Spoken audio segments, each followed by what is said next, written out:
Bonjour frères et sœurs dans le Seigneur. Aujourd'hui, je vais partager une vidéo sur ce que le Seigneur m'a révélé à propos du démon incarné.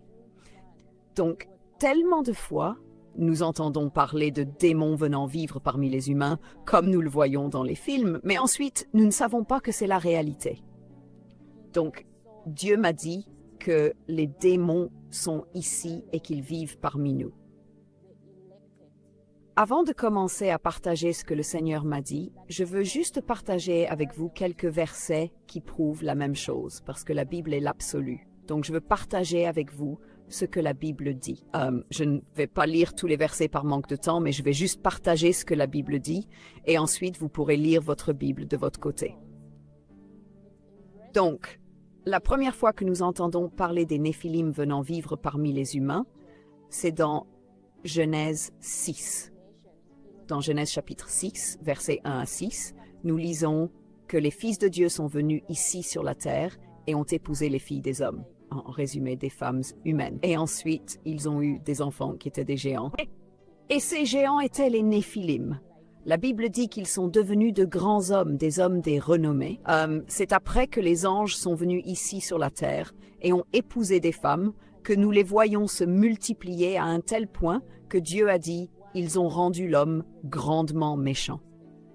Si vous lisez le livre d'Enoch, la Bible dit que ces anges qui sont descendus ici sur la terre pour épouser des femmes, ce sont eux qui ont enseigné aux femmes et à l'humanité en général comment faire beaucoup de choses qui étaient pécheresses.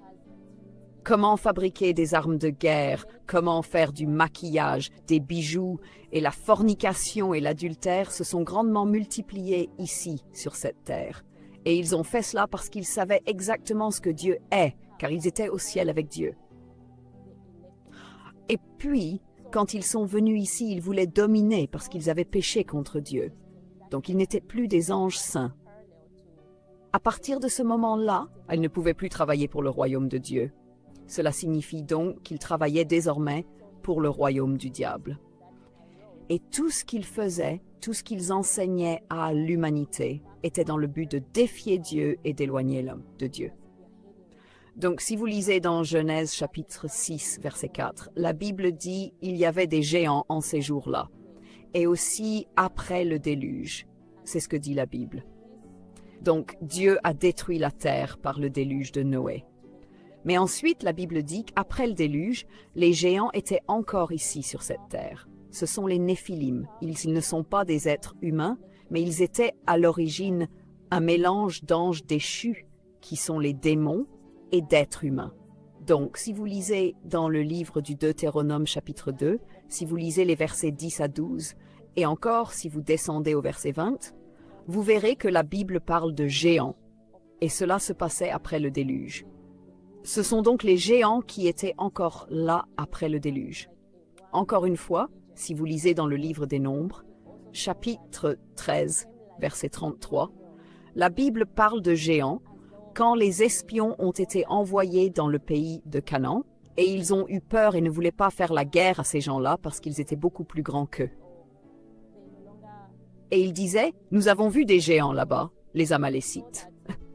Donc, tout cela étaient des descendants des Néphilim. Ils n'étaient pas des êtres humains, les Néphilim n'étaient pas des êtres humains, mais en réalité c'étaient des démons.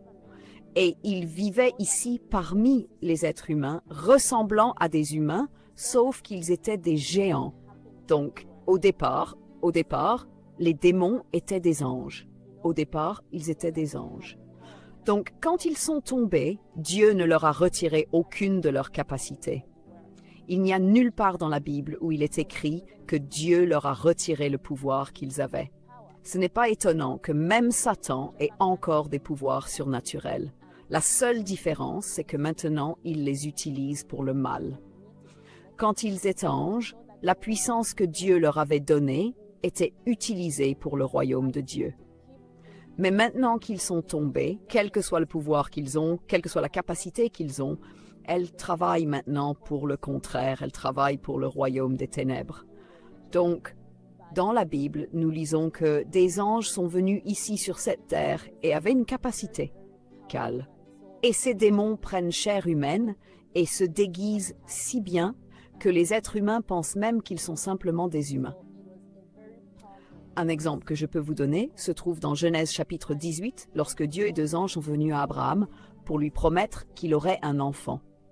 Vous savez, la Bible dit que 3 hommes sont venus. Ils avaient l'air humains. Et pourquoi est-ce que je dis qu'ils avaient l'air humains? Quand le Seigneur est reparti, les 2 anges sont allés à Sodome. Quand ils sont arrivés à Sodome, les gens là-bas voulaient commettre la fornication avec eux et ils voulaient commettre la sodomie avec eux. Et donc, ils ne pouvaient pas le faire s'ils étaient venus avec des ailes ou s'ils étaient venus avec une apparence énergétique quelconque. Mais pour que les gens envisagent de commettre la sodomie avec eux, c'est parce qu'ils avaient l'air humains, en tout point. Et ils pensaient qu'ils étaient simplement des humains. Un autre exemple d'anges qui viennent ici sur la terre sous une apparence humaine se trouve lors de la naissance de Samson. La Bible dit dans le livre des Juges, chapitre 13, verset 3, que l'ange de l'Éternel est venu vers la femme de Manoach pour lui annoncer la naissance de Samson. Donc après que l'ange soit parti, elle racontait l'incident à son mari et elle dit « Un homme de Dieu est venu vers moi ». Elle n'a pas dit « un ange » et c'est parce qu'il avait l'apparence d'un homme. Et la Bible continue. Si vous lisez tout le chapitre des Juges, chapitre 13, après le sacrifice, ce n'est qu'après qu'ils aient offert un sacrifice, Manoach et sa femme, que l'ange disparut dans les flammes. C'est à ce moment-là qu'ils ont eu peur, car ils se sont rendus compte qu'ils avaient vu un ange, et ils dirent « J'ai vu Dieu, nous avons vu Dieu, et nous allons mourir. » Et ils étaient effrayés. Mais avant cela, l'ange était venu déguisé en humain. Voilà pourquoi il parlait de lui comme d'un homme, alors qu'il était un ange.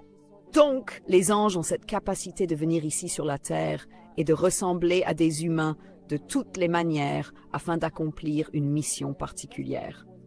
Dieu leur donne cela. Dieu leur accorde cela. Voilà pourquoi, même dans le livre des Hébreux, chapitre 13, verset 2, la Bible nous dit « N'oubliez pas l'hospitalité, car en l'exerçant, quelques-uns ont logé des anges sans le savoir. » Et Paul disait cela aux personnes à qui il écrivait de manière très simple, car c'était quelque chose qui était bien connu à l'époque, que les anges viennent sur la terre déguisés en humains. C'était pas un nouveau sujet qu'il introduisait, il l'a juste écrit dans le cadre de ce qu'il écrivait, et il a dit « N'oubliez pas l'hospitalité, car certains ont logé des anges sans le savoir. » Donc c'est un fait, les anges viennent ici déguisés en humains, pour accomplir la mission que Dieu leur confie. Donc, comme je l'ai dit, quand les anges sont tombés, Dieu, nulle part dans la Bible, il n'est dit que Dieu leur a retiré leur capacité. Dieu ne leur a retiré aucune de leurs capacités. Maintenant, la seule différence, c'est que ces capacités, ils ont commencé à les utiliser pour le mal. Voilà pourquoi, même aujourd'hui, les démons ont des pouvoirs surnaturels, mais ce pouvoir est utilisé uniquement pour le mal. Donc, même la capacité de venir ici sous une chair humaine, déguisée en humain, comme le font les anges, maintenant ils l'utilisent pour le mal. Nous lisons au sujet des Néphilim, nous voyons des films sur des démons qui viennent vivre ici sur la terre, et puis nous pensons que ce sont juste des films. Mais ce que le Seigneur m'a dit, c'est que maintenant, aujourd'hui même, pendant que je vous parle, des démons vivent parmi nous. Alors, le Seigneur m'a d'abord parlé de cela en 2012, en septembre 2012. C'était lors de ma 2e rencontre avec le Seigneur. Nous étions en train de prier avec ma famille et quelques personnes de l'église chez nous. Donc, nous avions prié et cherché Dieu toute la journée. Et puis, à minuit, nous étions encore en prière et le Seigneur nous a visités. Et après cela, le Seigneur a commencé à nous montrer beaucoup de choses. Et l'une des choses que le Seigneur nous a dites, c'est « Les démons vivent parmi vous. Les démons sont ici sur cette terre. Ils ressemblent en tout point à des humains et vous ne pouvez pas les reconnaître physiquement. » Donc, quand le Seigneur a dit cela, ma première pensée a été de me dire que ce sont ces choses qui arrivent peut-être une fois tous les 100 ans, peut-être une fois en de rares occasions dans une partie du monde, qu'il y a un démon qui apparaît là-bas, qui fait ce qu'il fait et qui repart en enfer. Mais ce que le Seigneur m'a dit, c'est « Les démons vivent ici sur cette terre. Ils vivent parmi vous. Et non seulement ils apparaissent, mais ils naissent. Le Seigneur a dit qu'ils naissent normalement, comme un être humain. Ils sont conçus, une femme tombe enceinte, et ensuite, elle donne naissance à un esprit mauvais, un déguisé encore humain. Mais en réalité, c'est pas un être humain, c'est un esprit mauvais. Ce que Satan a fait parce qu'il veut... Et ensuite, ils accomplissent leur mission. Mais ensuite, ce que le Seigneur m'a dit, c'est qu'ils ont l'air humains en tout point. Ils mangent, ils vont à l'école, ils se lavent, ils jouent, ils pleurent, ils font des funérailles, ils tombent malades, ils ont des complications de santé, ils prient, ils vont à l'église, ils sont pasteurs, d'autres restent simplement au lit. En résumé, toutes les classes de personnes. Certains sont riches, certains sont extrêmement pauvres. Ils s'assurent de se mêler à nous d'une manière où il n'y a absolument aucun moyen physique de les reconnaître. Ce qui se passe, c'est ceci. Quand un démon vient ici, sur cette terre, parce que le Seigneur m'a dit que parfois on trouve qu'ils sont même dans ta famille. Ils sont tellement communs, je pensais qu'ils étaient très rares, comme c'est une fois de temps en temps, mais le Seigneur m'a dit qu'ils sont tes voisins, tes camarades d'école, tes camarades de classe, tes frères et sœurs d'église, tes amis et même tes proches. Et voici comment tu peux avoir un démon au Canada comme parent. Par exemple, si tu as une sœur et que cette sœur se marie avec un homme qu'elle ne sait pas être en réalité un démon humain. De nos jours, ils vont avoir un enfant, mais il n'y a aucun moyen que cet enfant soit humain parce qu'un être humain naît seulement d'un humain et humain. Mais comme le mari de ta sœur est un démon, l'enfant qu'ils auront sera un démon. Ta sœur sera simplement utilisée. Ils vont profiter de ce mariage pour planter un démon dans son ventre, puis elle va accoucher en pensant avoir un bébé, qu'en fait c'est un démon au Canada. Et donc, ils ont trouvé une façon de pénétrer dans ta famille. Maintenant, toi tu es humain, 100% humain, mais ton neveu ou ta nièce est un démon et tu les vois depuis leur naissance. Et ils grandissent jusqu'à être vieux. Si quelqu'un vient te dire « Oh, le Seigneur m'a dit que ta nièce est un démon », tu vas dire « Non, tu mens. Je connais ma nièce, j'étais là quand elle est née. » C'est ainsi qu'ils gagnent la confiance humaine, parce que les gens savent qu'ils verront la naissance. Mais le fait est qu'ils croient que génération après génération, ce sont des démons issus de l'abîme de l'enfer. C'est ce que le Seigneur m'a dit. La seule raison pour laquelle ils sont ici sur cette terre, c'est qu'ils veulent emmener le plus d'âmes possible en enfer, quoi qu'il arrive. Peu importe leur mission. Certains viennent en pasteur, ils prêchent, parfois ils parlent même de repentance, mais le Seigneur m'a dit qu'ils trouveront toujours un moyen. Il y a toujours quelque chose qu'ils vont faire pour s'assurer que les gens les aideront. Ils te diront une vérité partielle. Certains des gens que Dieu a révélés sont des personnes qui prêchent même la sainteté. Et le Seigneur m'a dit, oui, c'est leur mission. Même dans le ministère de la sainteté, ils doivent être là, parce qu'ils veulent être partout. Ils ont infiltré partout. Ils sont si nombreux que tu ne peux pas commencer à les compter. Quand le Seigneur m'a parlé de ça, je ne comprenais pas à quel point c'était sérieux ou à quel point ces démons étaient communs. Satan est extrêmement désespéré d'emmener les âmes humaines en enfer. Il est extrêmement désespéré et la seule chose qu'il veut, c'est ton âme. Il fera tout ce qu'il faut. Et donc, quand il t'est ici sur terre, ne pense pas qu'ils vont se comporter comme des démons et que tu pourras les reconnaître. Parfois, ils sembleront être les vrais chrétiens dans une église, par exemple. Tu penseras « Oh, celui-là est vraiment un enfant de Dieu », alors qu'ils font juste semblant. Ils savent vraiment comment jouer la comédie. Au début, quand les démons sont venus vivre parmi les humains, ils étaient des géants. Mais ce que le Seigneur m'a dit, c'est qu'ils ont maintenant réussi à se mêler si bien aux humains qu'il n'y a aucun moyen physique de les reconnaître. Avant, tu pouvais dire « Oh, ça c'est un démon », mais maintenant, il n'y a aucun moyen physique de le dire. Le Seigneur m'a dit que la seule façon de savoir qui ils sont, c'est par révélation. Si le Seigneur Jésus-Christ dit « Ceci est un humain et ceci est un démon », alors tu sauras la différence. Sinon, il n'y a aucun moyen physique de le dire. Ils sont là pour emmener les gens en enfer, quoi qu'ils fassent. C'est toujours pour ça. Même quand ils sont seuls, tu ne peux pas penser, oh peut-être que quand ils sont seuls, ils ne mangeront pas. Même seuls, ils mangent. Ils font tout, parce que tout est une comédie. Le Seigneur m'a aussi dit qu'ils n'ont aucune capacité à ressentir une émotion humaine. Tout est juste un jeu d'acteur. Tu peux penser qu'ils t'aiment, qu'ils montrent de l'amour, qu'ils sont attachés à toi, mais ils n'ont aucune émotion humaine. Tout est du jeu d'acteur. C'est une fiction, parce qu'ils jouent ce rôle depuis des générations, et ils étaient cachés. Mais maintenant, c'est le moment où le Seigneur les expose. Il les expose maintenant. Après que le Seigneur nous ait parlé de leur existence, nous ne savions pas à quel point c'était sérieux.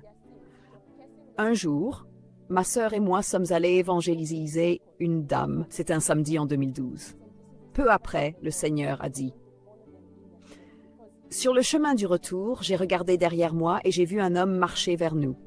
Nous marchions sur une route un peu isolée. Quand j'ai regardé en arrière, le Seigneur m'a dit: as-tu vu cet homme?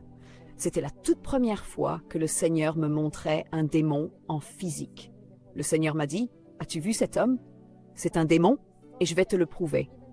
Et il va venir là où tu es et il va commencer à t'attaquer et à te harceler. J'étais choquée. Et à ma surprise, ma sœur m'a dit: oh, le Seigneur m'a dit que l'homme derrière nous est un démon. J'étais vraiment choquée. Je lui ai dit: c'est ce que le Seigneur m'a dit aussi. Et juste avant qu'on s'en rende compte, il est venu vers nous. Nous étions très heureuses. Nous vivions la joie du Seigneur. Nous chantions une chanson en marchant, In Christ Alone. Il est arrivé, il a commencé à nous harceler, à nous demander où habitez-vous, en étant impoli. Puis il a commencé à se moquer des chrétiens, à rire d'eux juste devant nous. Puis nous avons vu 2 adolescents. Le Seigneur nous a dit que ces 2 garçons étaient aussi des démons déguisés en humains. Et donc cet homme dont le Seigneur nous avait parlé, à notre surprise, pendant qu'il nous harcelait, ces 2 garçons aussi se sont joints à lui, commençant à dire beaucoup de mauvaises choses sur les chrétiens, à rire, à se moquer. Nous étions vraiment choqués parce que pour que le Seigneur nous montre quelqu'un en physique et dise que c'est un démon, alors qu'ils ont l'air 100% humains, ils ressemblent juste à 2 adolescents normaux. C'est comme ça qu'ils ont l'air. Nous avons continué à marcher et nous avons vu que les 2 garçons allaient dans la même direction que nous. Alors, pendant que nous marchions, nous avons commencé à mentionner le nom de Jésus. Et Dieu les a fait réagir parce qu'il voulait nous prouver ce qu'il nous avait dit. Parce que pendant toutes ces années, ce que j'ai appris, c'est que même eux, les démons, ils peuvent prononcer le nom de Jésus, ils peuvent le dire. Même certains peuvent mentionner le nom de Jésus, tu sais? Donc, le Seigneur les a fait réagir pour que nous sachions que ce qu'ils disaient était vrai. Alors, nous avons commencé à parler de Jésus et de combien nous l'aimons. Et quand nous avons commencé à prononcer le nom de Jésus, ce qui s'est passé, c'est qu'ils ont couru, ils avaient tellement peur. Nous pouvions voir qu'ils étaient effrayés, même physiquement. Ils couraient, puis ils s'arrêtaient à distance, regardaient en arrière, et ils étaient vraiment terrifiés. Nous avons continué à parler du Seigneur, et c'est ainsi qu'ils ont pris la fuite. Ils se sont dispersés, puis sont partis. Nous étions vraiment choqués. Ensuite, en continuant à marcher, nous sommes arrivés à un arrêt de bus où nous avons trouvé un groupe de personnes. Il y avait surtout des femmes. À notre grande surprise, on aurait dit qu'il n'y avait personne d'autre autour à part ces mêmes femmes. Puis, à notre étonnement, elles ont commencé à se comporter de manière très satanique. Le Seigneur nous avait dit qu'elles étaient des démons. Et c'était choquant, car elles semblaient ne pas se soucier d'être visibles physiquement. Elles se comportaient comme des sorcières, tu sais. Elles riaient très fort d'une manière très satanique, genre « Ah !» Puis elles se balançaient d'avant en arrière comme ça, tout en riant. Nous étions vraiment choqués parce que c'était très démoniaque. Nous avons continué notre chemin sans prêter attention, en les ignorant. Peu après avoir rencontré ces femmes, nous avons croisé un jeune homme, d'environ 20 ans, je dirais. Quand nous l'avons rencontré, il avait l'air d'un jeune homme normal. Il avait un téléphone et marchait. Il portait un jean et des baskets. Il était habillé comme un humain normal. Il semblait normal, comme une personne ordinaire. Et le Seigneur nous a dit que lui aussi était un démon. À ce moment-là, nous avons décidé d'essayer de lui parler du futur des démons. Avec ma sœur, nous avons commencé à discuter en disant « Le Seigneur revient bientôt. As-tu vu tous les signes ?» Nous lui disions que la rupture, le retour du Christ, était proche et donc que les démons allaient bientôt brûler en enfer. En parlant du jugement de Dieu, cet homme est devenu très effrayé et ne voulait pas écouter notre conversation. Il a commencé à accélérer le pas, comme s'il voulait fuir. Nous avons continué à parler du jugement de Dieu, de la destruction des démons en enfer, de leur rébellion contre Dieu et de la terrible punition qui les attend dans le lac de feu. En entendant cela, l'homme a littéralement mis ses doigts dans ses oreilles pour ne pas entendre. Malgré cela, nous avons continué à parler du jugement et finalement, il a couru et disparu. Nous avons alors bifurqué et sommes rentrés chez nous. Le Seigneur nous a dit « Je vous ai permis de vivre cela aujourd'hui pour que vous compreniez à quel point tout cela est réel. Je vous ai parlé de l'existence des démons et je voulais que vous sachiez qu'ils existent vraiment, mais ne prenez pas cela à la légère ou de façon physique, car c'est une bataille spirituelle. » Voilà notre toute première expérience. Depuis, nous en avons eu de nombreuses autres. Je vais en partager seulement quelques-unes, juste pour vous montrer à quel point cela est réel et combien ils sont présents dans nos communautés. Ils sont partout. Peu importe le continent d'où vous venez, quel pays, ils sont là, dans chaque quartier. Certains sont vos professeurs, certains vos camarades de classe, à l'université, ils sont là. Et ils travaillent toujours pour une mission. L'âge que vous voyez chez eux n'est pas leur âge réel.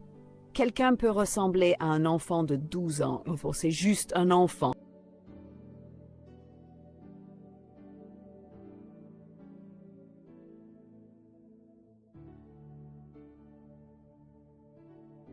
Peut-être que, pendant que vous écoutez, quelque chose en vous vous pousse à revenir à Dieu ou à lui donner votre vie. N'ignorez pas cette voix. Jésus vous appelle aujourd'hui avec amour et miséricorde. Il veut que vous soyez proche de lui. Il veut vous guérir, vous restaurer, vous pardonner et marcher avec vous tous les jours de votre vie. Alors si tel est le cas, faisons ensemble cette prière. Dites Seigneur Jésus, je reconnais que je suis pécheur et que j'ai besoin de ton pardon. Merci d'avoir donné ta vie pour moi à la croix. Aujourd'hui, je viens à toi de tout mon cœur. Je me repens de mes péchés. Viens dans ma vie, sois mon Sauveur et mon Seigneur. Je te donne mon cœur, ma volonté, ma vie entière. Remplis-moi de ton Saint-Esprit et guide-moi dans ta vérité. Je veux te suivre jusqu'à la fin. Au nom de Jésus. Amen. Et maintenant, voici quelques conseils importants. Cherche un vrai serviteur de Dieu, un pasteur ou un homme de Dieu fidèle à la Bible, qui pourra t'accompagner et te baptiser si tu ne l'es pas encore. Rejoins une église vivante où Jésus est prêché, où les frères et sœurs marchent dans la vérité et l'amour, pour que tu ne sois plus seul dans ta marche. Lis la parole de Dieu chaque jour et cherche avec zèle le baptême du Saint-Esprit, car c'est lui qui t'aidera à mener une vie sainte, une vie selon la volonté de Dieu. Prie constamment. Parle à Dieu chaque jour. Sois honnête, persévère, et il agira puissamment dans ta vie. Souviens-toi, Jésus revient très bientôt. Prépare ton cœur, marche dans la sainteté, et ne regarde plus en arrière. Si tu as fait cette prière, envoie un message, commente ou parle à quelqu'un de confiance. Tu n'es plus seul. Bienvenue dans la famille de Dieu. Merci de vous abonner à notre chaîne, de liker et de partager nos contenus. Cela nous aide grandement à propager l'Évangile et à toucher plus de vies pour Christ.